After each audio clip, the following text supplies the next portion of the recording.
DC movie universe updates, guys. We got some big news talking about, well, it's relatively big news. You're watching Mirror Domain's Movie News, your place for entertainment headlines. Guys, this is the day's rundown.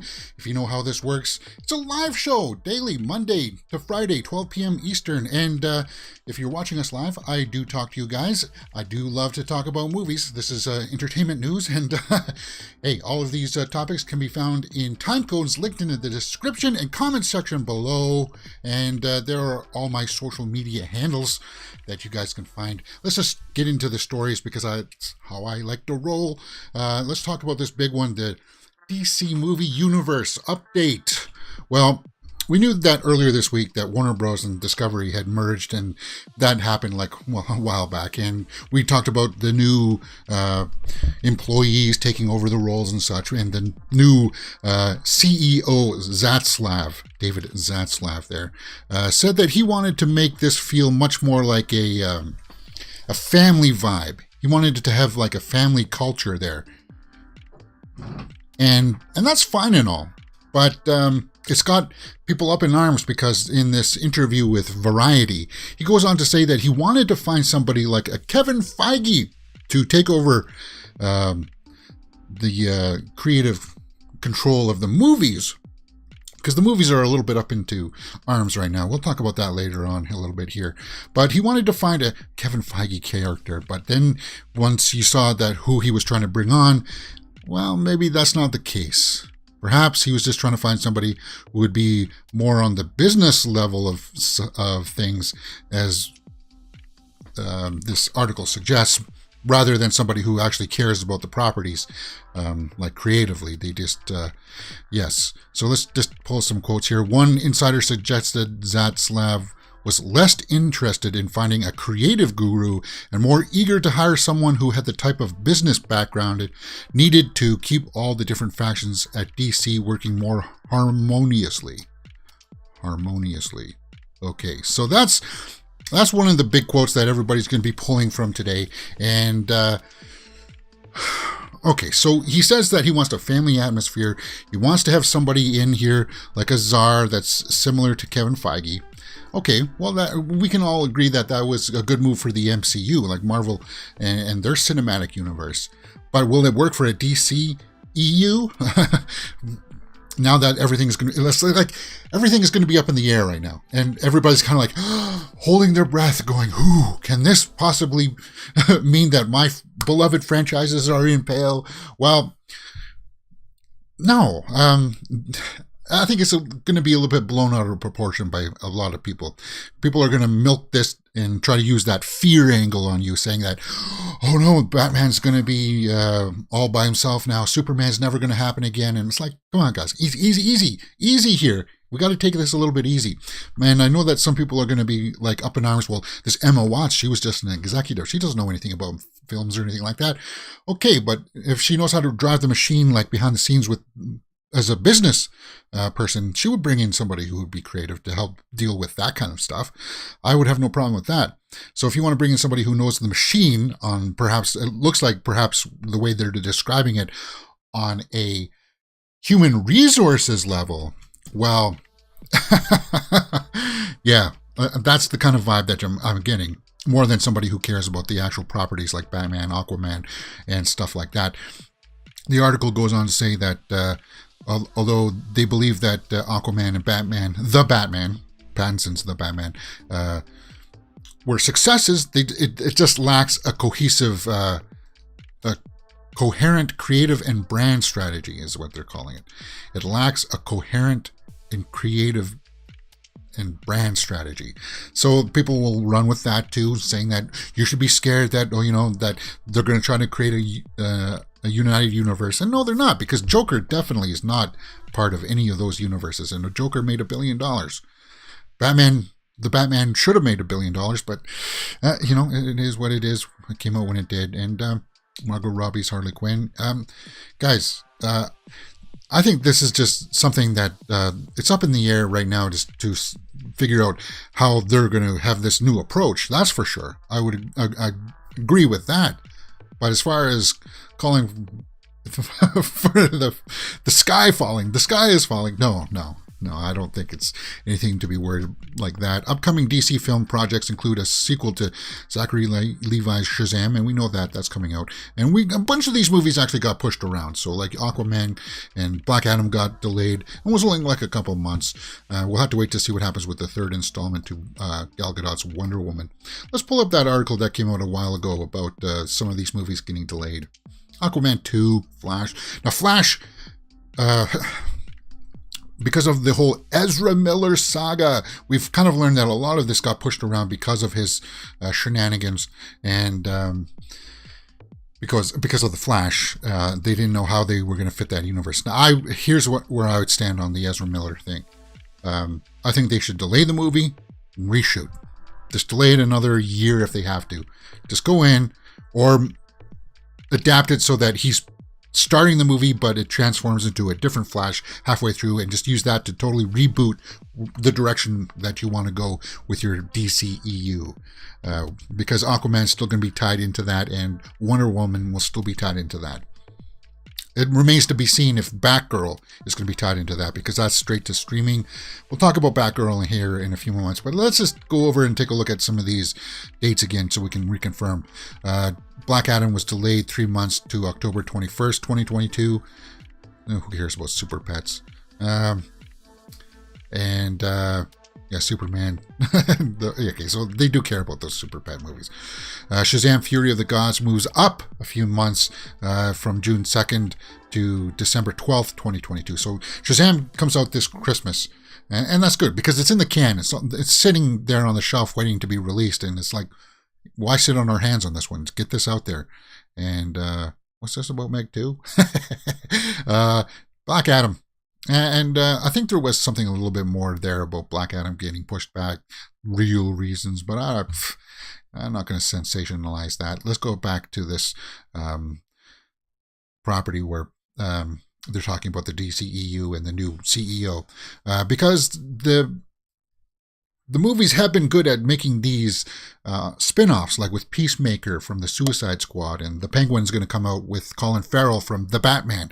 So they're really happy with that kind of approach, and I'm happy with that. But the one thing that they did underline in this article that I really wish that they talked about, Discovery believes that several top-shelf characters such as Superman have been left to languish and need to be revitalized. Yes, they do. And if those rumors about the Flash are true, apparently in the Flash, they reveal that Superman, like Henry Cavill's Superman, was killed off screen. What? Yes, now that would give me pause. That would give me pause as to what the heck are you guys doing over there in the DC movie universe? But that's basically what you need to know from that story. I'm sure some people will go into a little bit more nuance using other kind of articles and such, and perhaps play upon your passions as to, get you riled up about it. But I wouldn't say, just use some caution right now. That's all. So, that's that story. Let's move on to this Batgirl story. Batgirl 2. Well, where's this all coming from? Well, once again, there is a big interview out on Variety where Leslie Grace, who plays Batgirl, says it's insane. She's already talking to filmmakers about a sequel. Well, is she talking about filmmakers to the sequel? Well, when you go in to read this article, it's not quite like that. Of course, that headline is sensationalized. Because you got to get people to read your stuff. And it's actually a fairly interesting article. And she's got some good questions in there about what it was like to be on the set when Michael Keaton came on there.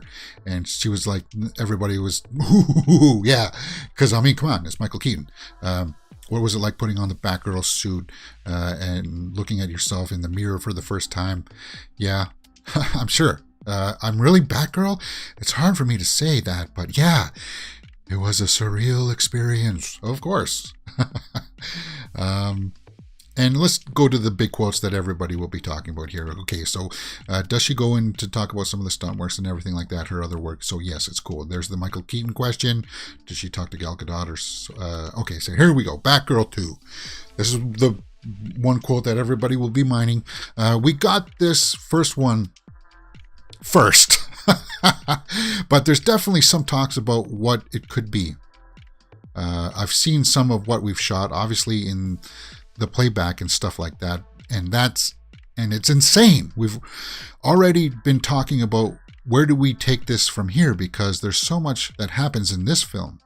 There are a lot of different themes in the plot that we touch on. It's not just the action. Okay, there's a love story. Okay, cool. I like that.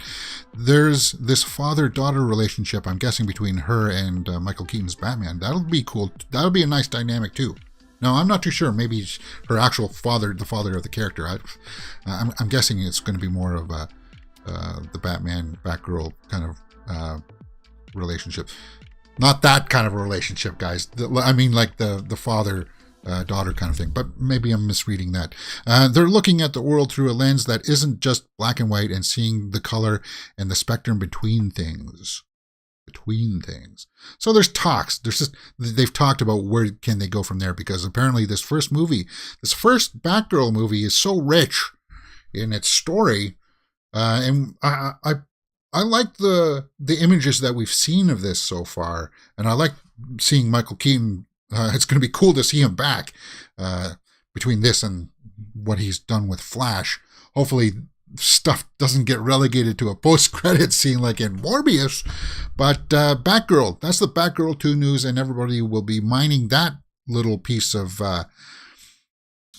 interview for everything that it's got. I've already seen it listed, but I think that Leslie Grace is going to be awesome as Batgirl, and I'm not worried about that at all. Okay.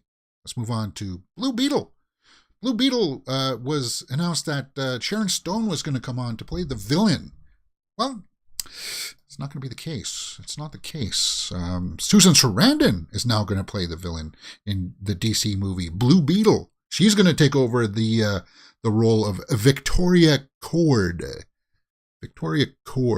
Now, when I looked at the story when Sharon Stone was attached to it, or was in talks for it, I knew that the Cord last name was one of the versions of Blue Beetle.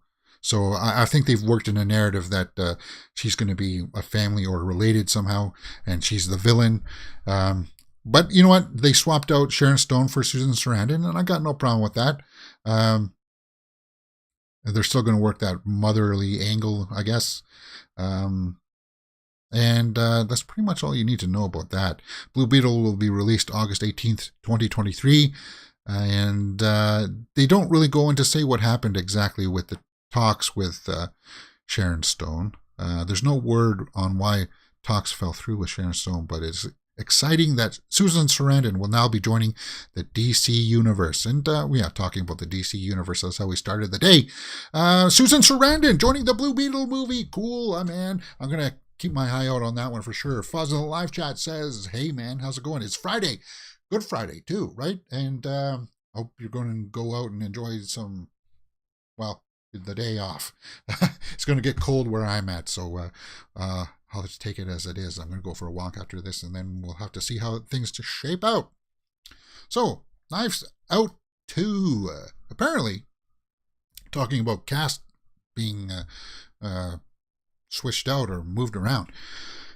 Knives Out 2, Kaylee Cuoco was devastated that she was not in Rian Johnson's movie. Apparently she was in the running for this, and that would have been a cool development, because, even though that Kaylee is a big star in the sense that she was on one of the biggest shows, The Big Bang Theory, and she was the voice of Harley Quinn in that animated series, and she just got the Flight Attendant Season 2 out that I hear good things on. I really need to catch up with that series, because I am a big Kaylee Cuoco fan of her work. And apparently she was up for the role that went eventually to Kate Hudson. Now, we saw Kate Hudson was in the roll call there. Let's see, Knives Out 2, Dave Bautista, Edward Norton, Janelle Monáe, Catherine Hahn, Leslie Odom Jr., Kate Hudson, there we go, Madeline Klein, Jessica Henwick, Ethan Hawke, and Noah Segan. And this is going to come out on Netflix. And you bet your bottom dollar, when this comes out on Netflix, we're going to be doing a watch-along for Knives Out 2. But apparently she was up for the Kate Hudson role. There's a little bit of a similarity there, but it was a bummer, man. That would have been interesting. She has a quote here. I was convinced the part was mine. I was so convinced that my bags were packed for Greece, and then I didn't get it. I was so devastated. And I'm not normally devastated over roles. I had chemistry reads, I had done Zooms, and I didn't get it. I cried all night long. I mean, I was gutted over that. And that's when I was on fire. Like, I'm sure getting that. And then they were like, no, we're going to go with Kate. So, yeah, even though that you're big and you still got success, it looks like you still have to go through the audition roles. And that whole process is just a huge nightmare, right? Oh, yeah, you get yourself worked up and you think that you're going to be a good fit. And it sounds like there's going to be rumblings that you're going to get the part, and then you don't get it for even the big stars like Kaylee.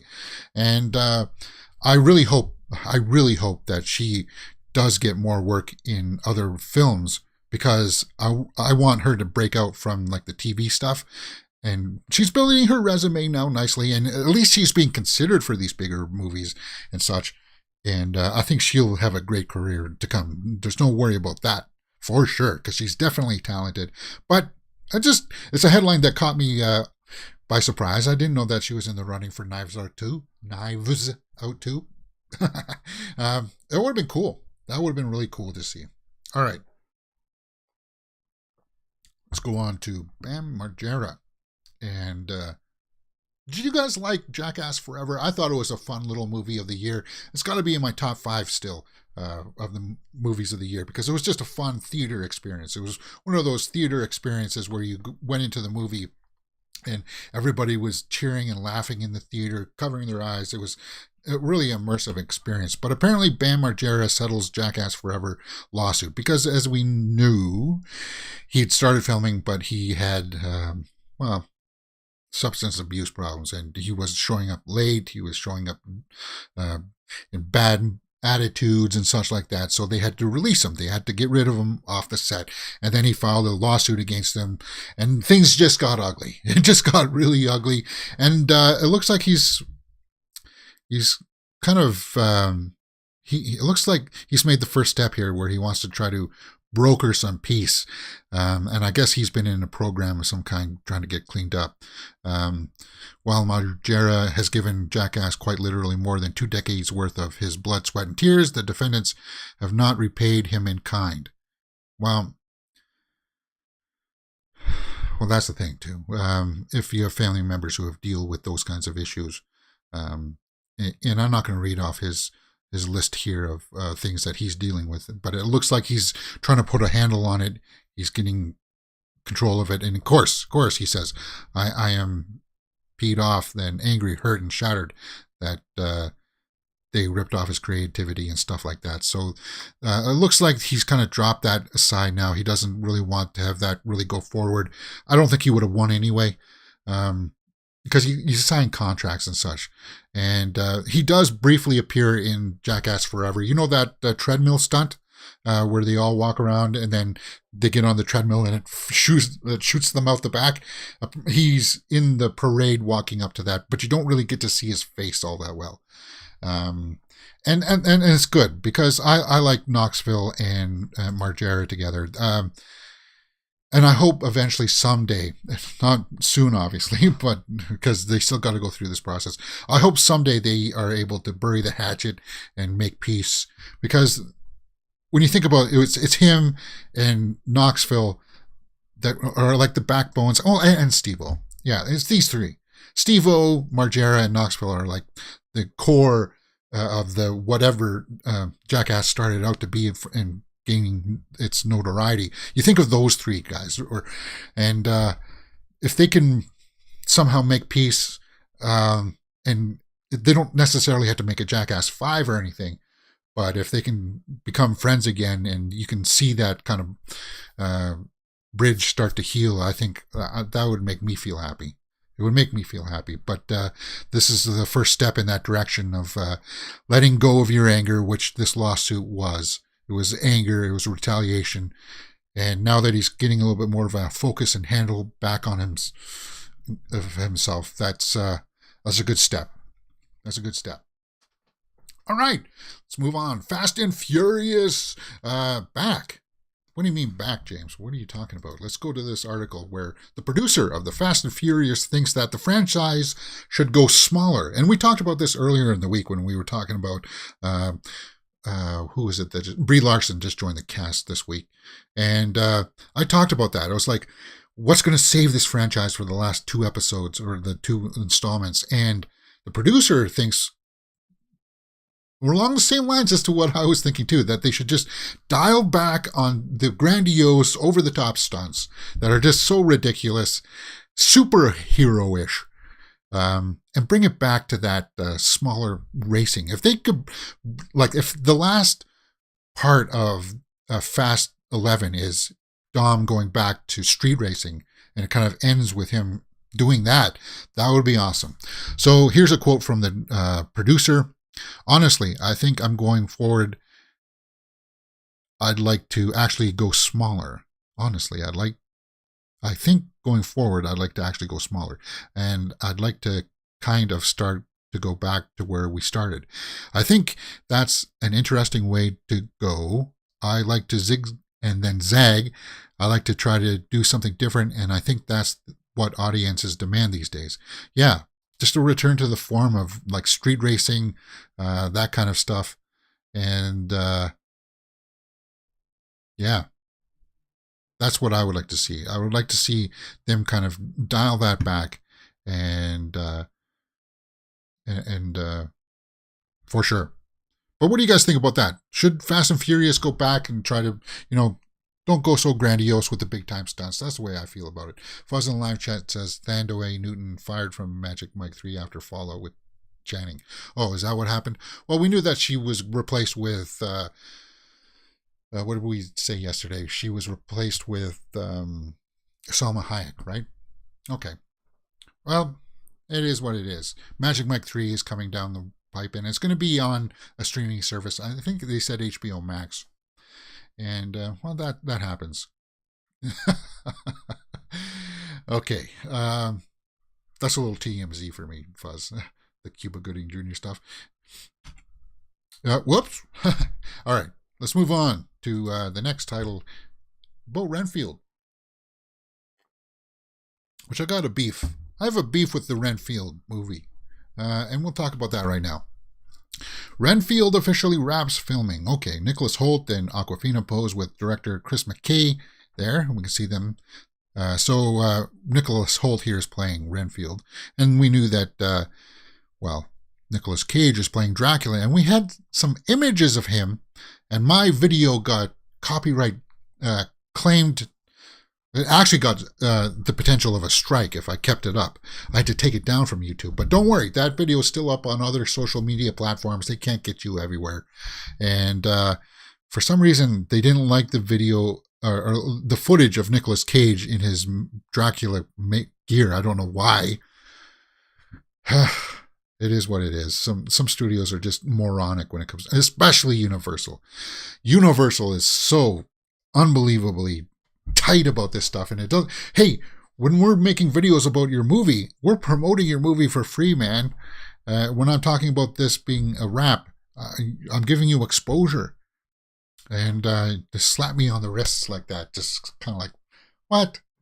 It wasn't even that long. It was like a 40-second video of me looking at the pictures of Nicolas Cage, but it had to be taken down. Don't worry, it's still up on my other social medias that you can see right there. Okay, let's move on to the next story, which is Top Gun Maverick. And apparently Top Gun Maverick shot so much footage of them flying around and such that they have had more like 800 hours of footage or something like that. It's more than what Lord of the Rings had. Okay, so Top Gun Maverick lands May 27th. And yeah. Okay, so the article here over on MovieWeb says Top Gun Maverick shot more footage than the entire Lord of the Rings trilogy. Wow. Okay, so that's just a lot of airplane footage of them flying around and such. But apparently, he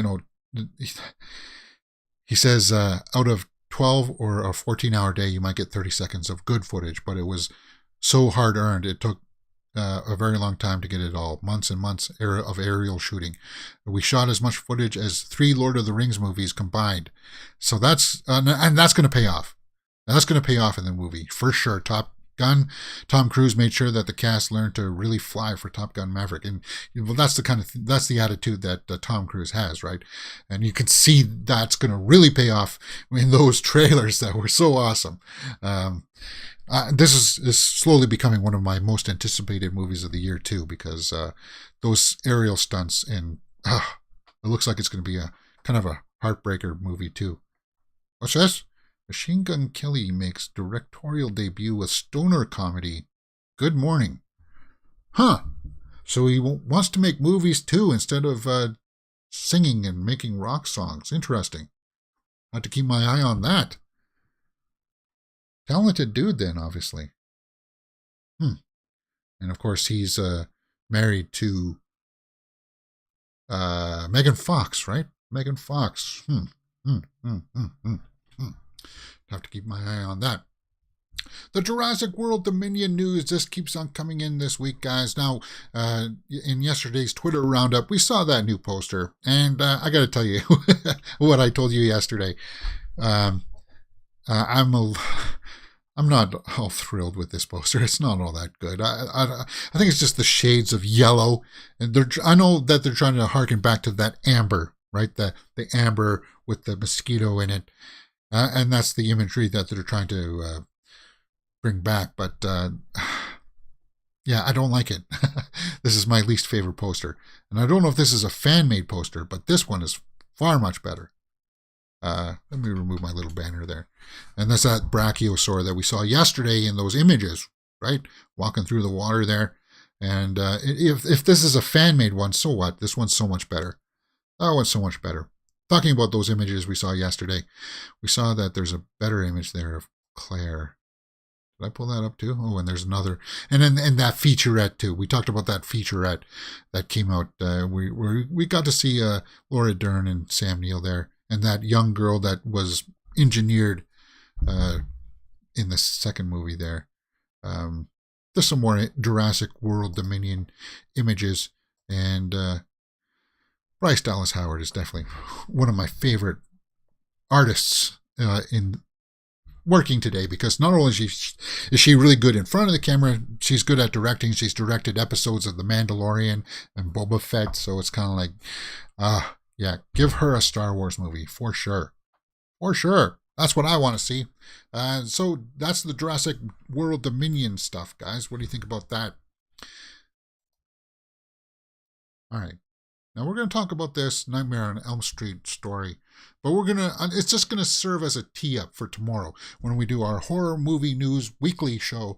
And I'm going to tell you what I'm going to do for this. There's just an editorial piece out on, it's on Screen Rant right now. Nightmare on Elm Street's reboot can't replicate Halloween's 2018 success. And it got me thinking about, Nightmare on Elm Street, which is still kind of caught up in some legal problems. There's not going to be a reboot anytime soon, but I had written a treatment for what my sequel would have been for the Nightmare on Elm Street, and I feel like we're going to talk about that tomorrow. And I'll walk through my little treatment. I write these little treatments as to what I would do with this franchise. It's only like a page long. It's what I would do with the story.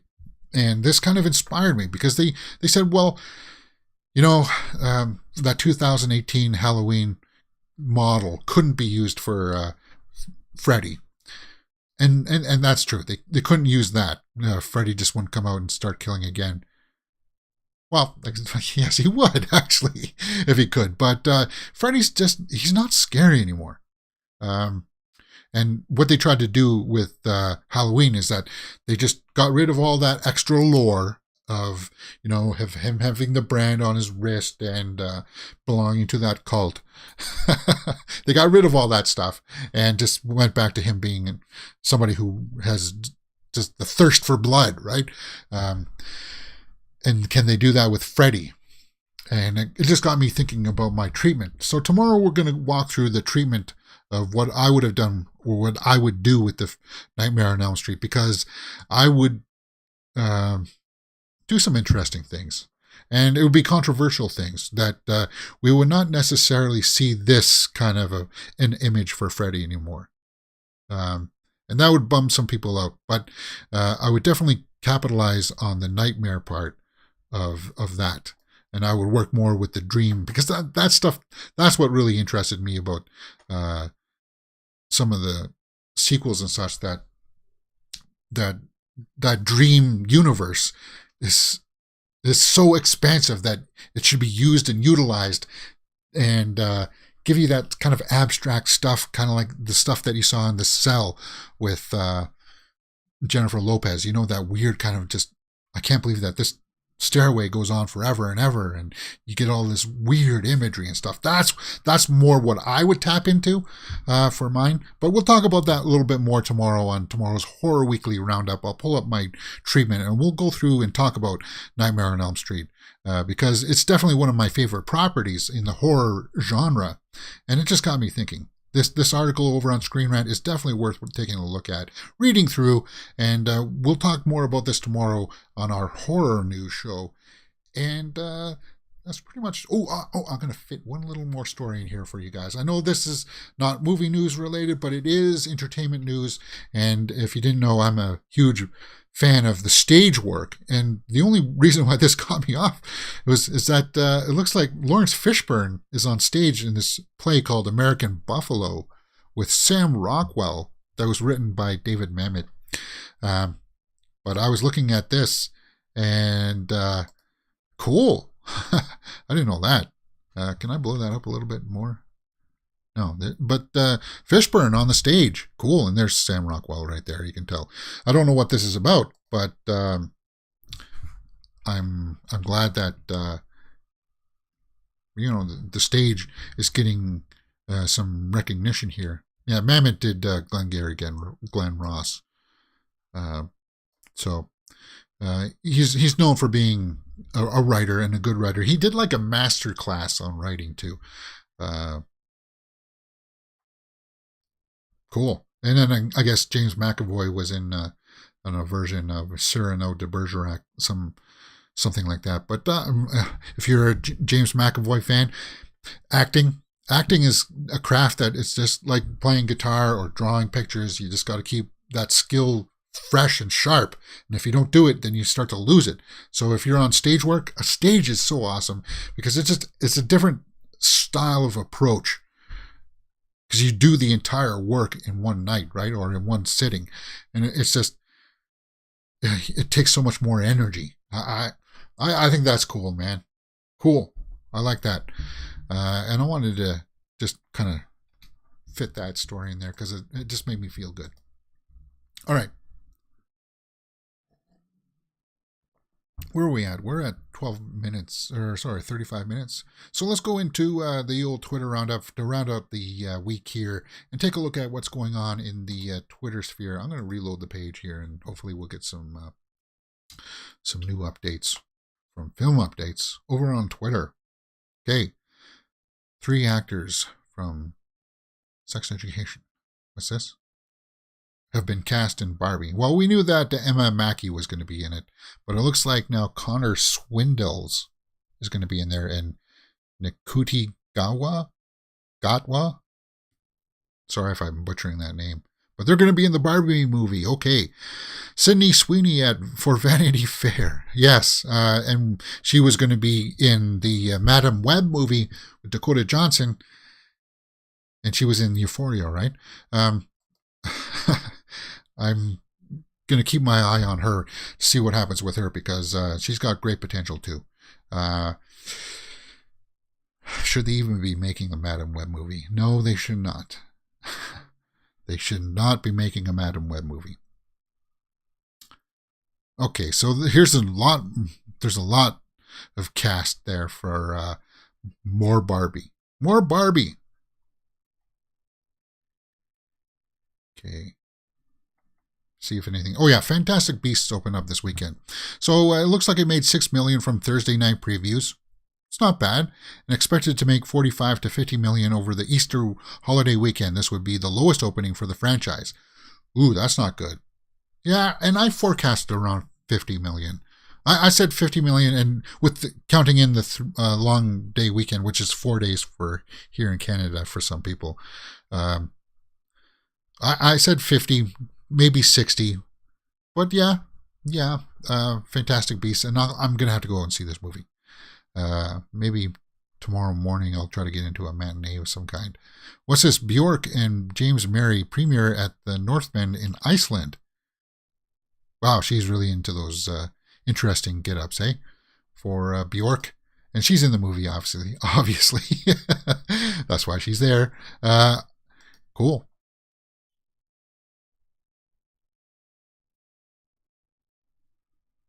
Jonathan Bailey. Oh, there's more Northman. So that comes out in a week. One more week, guys, and we get to see the Northman. There's Skarsgård working out. Yeah.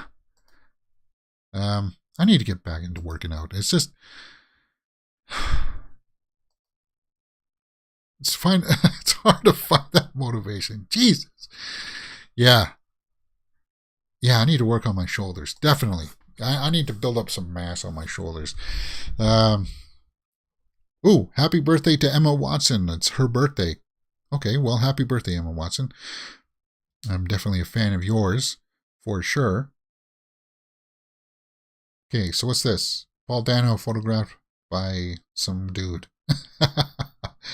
And I think that's about it, guys.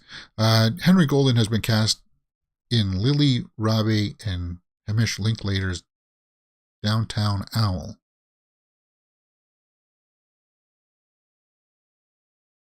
Okay. Oh, we got an official start date. Well, we knew it was filming in the summer.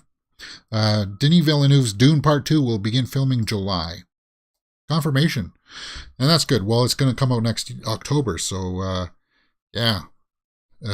Better sooner rather than later. And hey, you know what? If they haven't started shooting this and it's supposed to come out next year, Flash should be slating to reshoot their stuff and recast Ezra, and it's coming out next year. And they haven't even started shooting Dune, and they've got a lot of stuff done for Flash, so they can recast Ezra for the Flash for sure. Machine Gun Kelly. Okay, so he's going to be starring in a film too, with Megan Fox, Pete Davidson, Whitney Cummings. Huh. Well, you did land one of the biggest prizes in all of the planet, guys. He definitely did. Khonshu. What's this? Why is Khonshu trending? People are liking Khonshu there. And Moon Knight is the talk of the town. People seem to be... Well, actually, it's mixed. For the most part, people are liking it. But, yeah, Khonshu. I still contest that Khonshu is one of the personalities and not a deity, but whatever. Have to keep my eye on that. What's this? Hari Nef has been cast in Greta Gerwig's Barbie. Okay. More Barbie news. Warner Bros. Discovery is exploring an overhaul of DC Entertainment. Well, you see, that's this is where we started, and we're going to end with this. People are going to sensationalize it like that. We're exploring an overhaul, and it doesn't sound like they're going to do an overhaul. They're going to do more stuff like the Joker, the Batman, and that kind of stuff that they can have spin-offs from. The move would potentially, see, they're using those are the target words that you should be focusing on, like potentially affect the DC feature film universe. Of course, everything potentially affects it, but I really do hope they bring back Superman, though. And bring back a Superman that everybody can enjoy. Not the Superman that he's kind of like, oh, should I or shouldn't I be a superhero? No, that's not Superman. That's not the Superman that people want to see anyway. At least that's not the Superman that I don't want to see. Okay, Issa Rae and Michael Cera have been cast in Barbie. A lot of Barbie news. This Barbie movie is shaping up to be something huge. Okay, apparently in the UK, a comparison between the interview of the climate activists in a scene from Don't Look Up went viral on social media. I saw this, and there was apparently this, was it in the UK, or is it like MSNBC is not in the UK, is it? I thought it was in the UK. I can't show you all. Shoot. Where they almost emulated like the same thing as to what happened in that movie. Interesting. All right, that's where we ended off yesterday. That's the Twitterverse, guys. That's the way that the movie news has been for this week. And we might as well finish out with some jamming. I'm not really all set up for this stuff, but it's Friday. Oh, and later on today, I'm deciding we're going to do a watch-along, too. We're going to do a watch-along this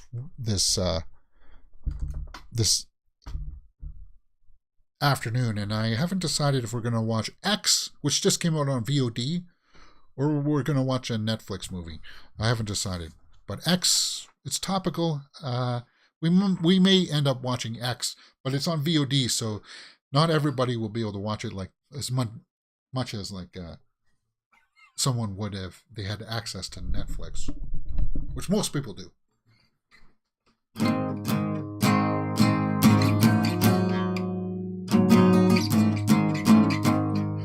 That makes it hard.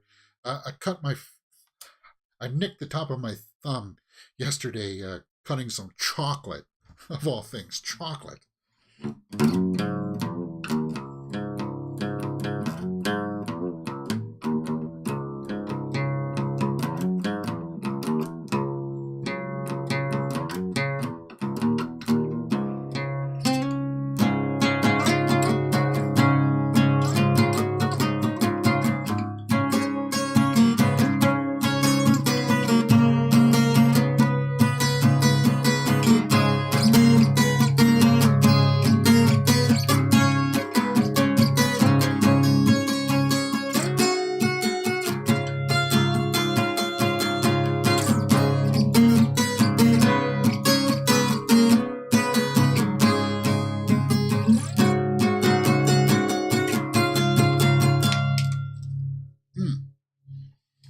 Drop my pick.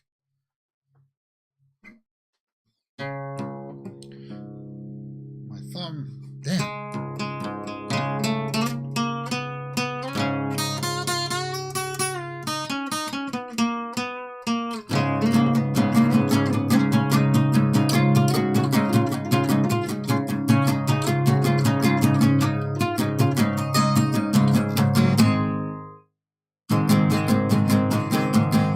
Watch X. Fuzz in the live chat says, oh, thanks for the super chat there, Fuzz.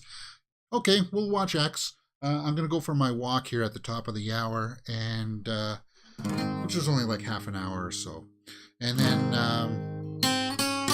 we'll watch X.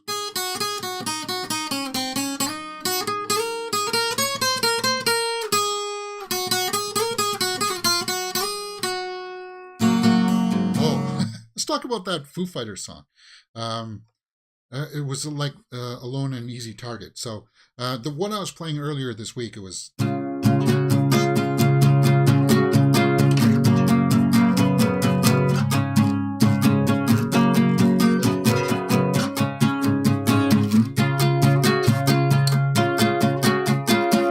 why does that sound like the Foo Fighters song, Alone and Easy Target? Because it's using...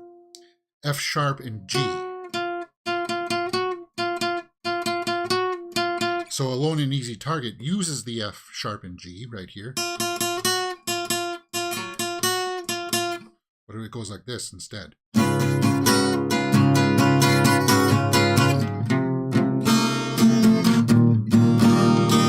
Ooh, something sounds so out of tune there.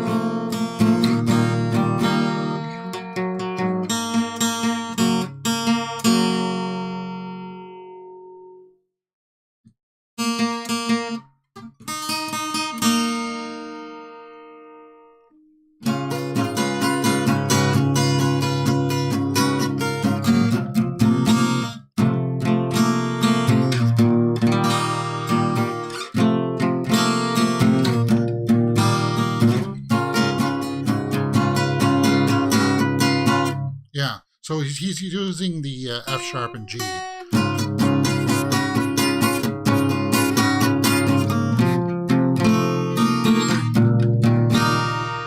And it does sound the same.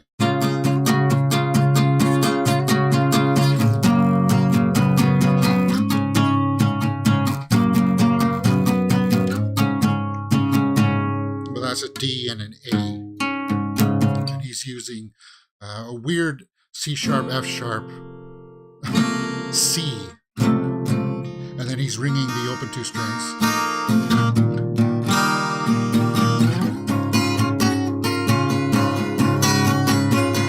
Something like that. But he plays it on electric, so it sounds much, the distortion adds to it.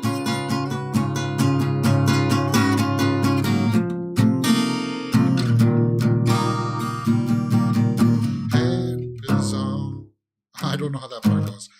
I'm alone and I'm an easy target. Head is on. Something like that.